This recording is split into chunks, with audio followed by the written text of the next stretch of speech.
Who gave Bill Gates all of the power to do the things that he's doing? And why does he have all this power? And what can you do about it? I'm Rosemarie Havsom, and I'm back again to let you know that you can take full control of your life by what you choose to put at the end of your fork. Let's get into it. Bill Gates has become synonymous with so much that's happening in the world, and it seems like it's almost overnight. We first started hearing about him during the creation of Microsoft, but guess what? Bill Gates did not create anything when it came to Microsoft. He bought the code. Look, Bill Gates did not invent anything. The basic program was made by some mathematics professors in a college. The Office operating system was by a software engineer, and he bought it for $50,000. He's built the empire by creating patents on software. And the first WTO meeting in Singapore gave him tax concessions, which is why all the IT industry moved to India. The fact that Silicon Valley became India's Silicon Valley is because they could save $40 billion annually by paying lower wages for the same work. It was an outsourcing of software, all for Bill Gates. And of course, a business person will recognize an opportunity and go for it. Some say he bought it, others speculate that he stole the technology, and then quickly patented it and paid a measly $50,000 to the actual inventor of the code. But that's what it is, and it's speculative at best. So this is alleged. However, what's not alleged is how much and how far-reaching Bill Gates has become over a relatively short amount of time.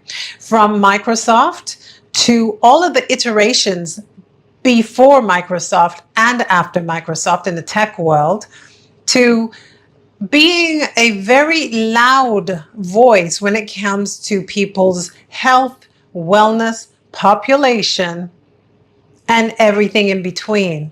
How did he get so powerful? Well, let's go back to the pandemic. Why does this foundation dictate government policy? Why is Bill Gates giving State of the Union type addresses throughout a pandemic? Why is he doing a media tour essentially demanding and dictating what the CDC and the WHO do during a pandemic? How did they get such disproportionate power, and why are we allowing it to happen? Remember the pandemic, it started off with this terrible illness, this mysterious illness was suddenly in effect, and people didn't know what it was. What was then reported was that it was deathly and that it could be spread very easily, and they didn't know how. So they needed a way to counteract this virus before it could wipe out the world's population. That's what we were led to believe. However, at the time, the world's governments were not prepared for a pandemic of this size. For those old enough to remember SARS, back in the early 2000s, that could have been a precursor for the world global pandemic and all of the political wrangling that went on around SARS, because SARS came back not just once, but twice. And that was in the early 2000s. So apparently the World Health Organization learned a lot from SARS during the early 2000s. And this should have been put into place if there were any chance of it happening again. So fast forward almost 20 years from the beginning of the first SARS outbreak to COVID. Now, people don't want to talk about it that much, but let's just look at what happened with the power shift when it comes to COVID and the pandemic. World leaders were not prepared. They were caught unprepared. Some would say they were caught with their pants down and unknowing and ignorant of what to do next. So who swooped in? The money people swooped in. There were four main entities that contributed to what happened during the pandemic. And these were the early days of the pandemic. So we have Bill Gates with the Bill and Melinda Foundation. We have Wellcome, which was developed in 2017 by the Bill and Melinda Gates Foundation. Funny enough, Wellcome is a British development company, came into power during the early stages of the pandemic and just a few years prior to the pandemic. Almost like some of the conspiracy theorists like to say, almost like it was planned, like it was a plandemic. But we're not going to talk about that right now. Let's look at how the power shift started and how it is today. During the pandemic, there were 4 entities that came together to galvanize the actions for the global community on how to counteract this deadly virus. Those 4 entities included the Bill and Melinda Gates Foundation, Gavi, Wellcome, which is a foundation that is a development trust, a British development trust, and CEPI, the Coalition for Epidemic Preparedness Innovation. A fancy way of saying we need tech to take care of being prepared to prevent against epidemics. So these 4 entities, Bill and Melinda Gates Foundation, Gavi, Wellcome, and CEPI, these 4 entities started to charge forward to try and curtail this pandemic. The problem was that there was a lot of double dipping when it comes to maintaining parameters and boundaries for accountability between these 4 entities. These 4 entities were basically made up of the same people. People were hired within these 4 entities that allowed these 4 entities to contribute to the World Health Organization in the amount of $1.4 billion. Now, picture this. You give a group that's supposed to be all about world health, and the World Health Organization has now been given $1.4 billion from the Bill and Melinda Gates Foundation, Gavi, Wellcome, and CEPI. These 4 entities that then said, we need to make sure that the World Health Organization is fully equipped to take care of this pandemic on a global status. The problem is that then it became a matter of people were crossing the lines as far as working within the World Health Organization and then lobbying lawmakers. So the 4 entities then started lobbying lawmakers across the globe with $8.4 billion to impress them and to pressure them to change their tactics to allow them to ensure the safety and survival of humankind around the globe. There was no one really fact-checking to see if what these entities were proposing were actually beneficial to people, but it was an emergency on a global scale, and therefore these entities were able to persuade, and not so much persuade, but to buy their way into ensuring that the world had a way of fighting this pandemic. The ridiculous amounts of money they give to different journalistic institutions throughout the world. And again, this wasn't all just in the last 3 years. This has been a plan, a pattern that's been going on since really the foundation was established.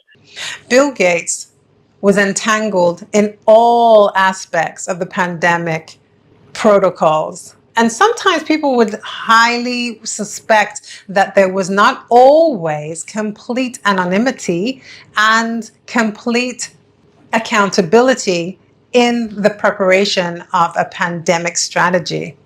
Now, when you have somebody who is a funder and funds a supposedly independent organization, such as the World Health Organization, how much influence do you think that the World Health Organization, for example, would have and be able to withstand against a very, very deep-pocketed contributor and donor, such as Bill Gates and the Bill and Melinda Gates Foundation? Let's pause it right there and go back even further. Let's look at who Bill Gates came from. So Bill Gates, as the person that we know today, is a junior. So Bill Gates Sr. was a highly respected lawyer, a philanthropist, and he was also a man who had very strong ideas when it came to eugenics.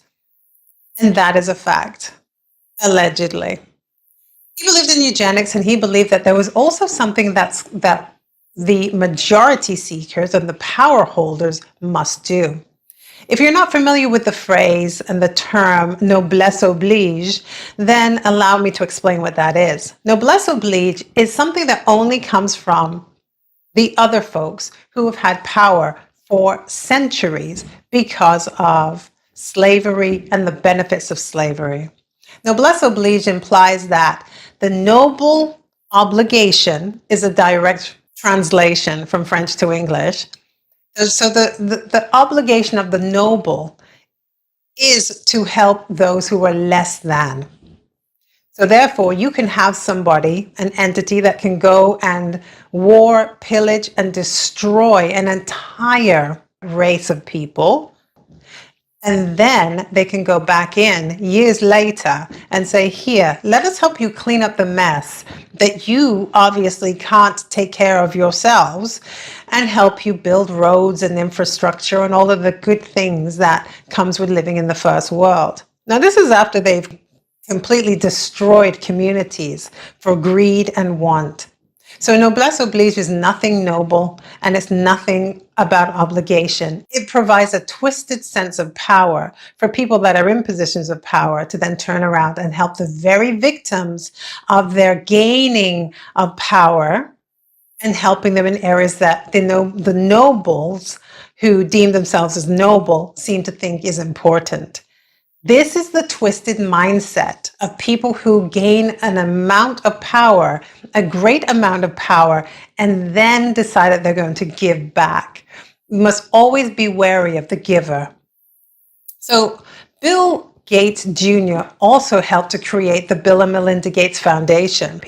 So when you have philanthropy in the areas of children's vaccination, clean water projects, sanitization, and the like, it seems to have a very interesting effect on people of a certain color and of a certain geography.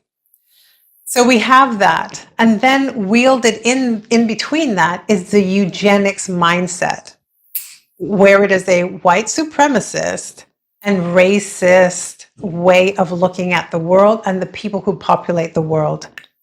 So it's no surprise that somebody like Bill Gates Sr. would have helped Bill Gates Jr.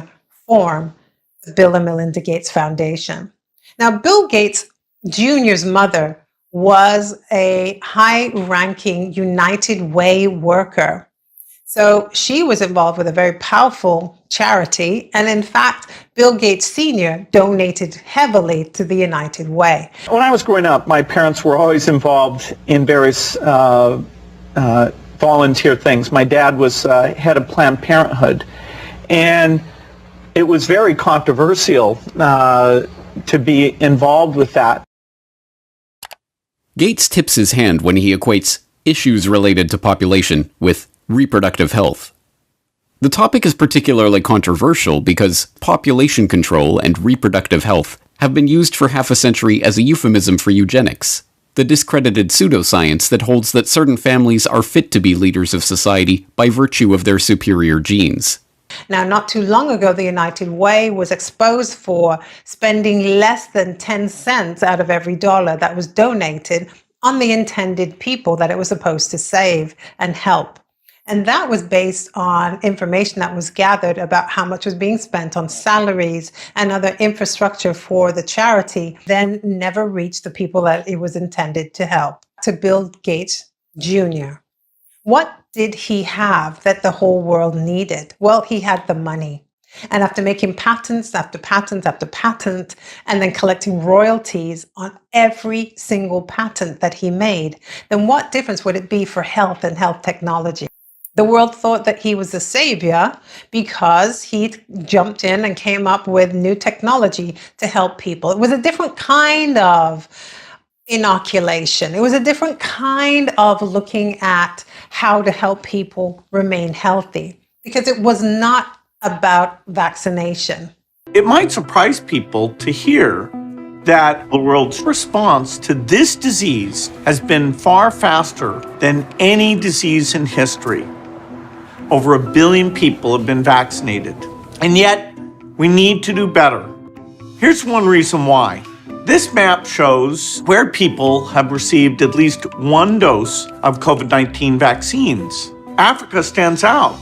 Only 4% of the population had been vaccinated by mid-August. That's unjust. It's making it hard to stop this pandemic. Each infection can generate new variants that could spread to the entire world. We're in this together, racing to bring the virus under control. We need to get all the health tools out to the entire world. It was about gene therapy. And these things are technically gene therapy products. They're not vaccines. So, which is a real problem with using the same term. Why not use a new term? Well, because then you wouldn't be under the umbrella of protection that vaccines currently enjoy. Whenever you have something that's called mRNA, we're not talking about simple inoculation. We're talking about gene therapy and gene manipulation, for good or for bad. So keep that in mind. Don't forget to like, share, and subscribe to this channel. And remember, too, that I also have a YouTube channel that's spelled Havsom, H-A-V for Victor, S-O-M for Mother, where we'll continue the conversation there. To your good health. Stay away.